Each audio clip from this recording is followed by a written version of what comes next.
The death toll in the massive floods that have hit Brazil's Rio Grande do Sul state has risen to 75, with over 100 people still missing. Here's our correspondent Brian Mier with more. Earlier this week, the Gaúcha Mountains in northern Rio Grande do Sul state were castigated with the worst rainfall that the area has seen in decades.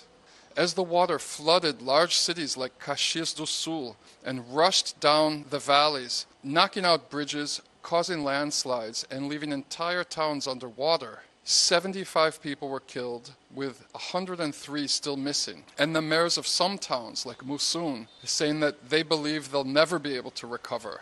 This is especially bad for the residents of the Itaguaí Valley, which has seen 3 massive floods in the last year, most recently in September, which left hundreds of families homeless, many of which were still living in temporary shelters when the rain started earlier this week. Porto Alegre is Brazil's 6th largest metropolitan area with 3.5 million residents, and it sits on the edge of a drainage basin where all of the water coming out of the mountains in the northern half of the state ends up in the Guaibá River. Early yesterday morning, the city of Porto Alegre began to flood, with the river reaching its highest level in recorded history.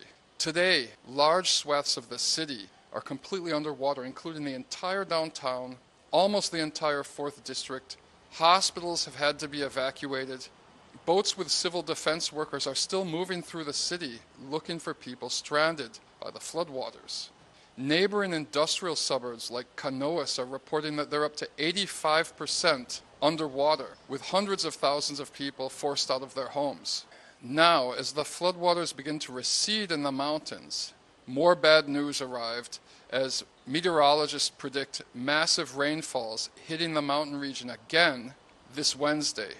So the citizens of Porto Alegre are trying to pick up the pieces and still brace for the worst, as more flooding is predicted later on this week.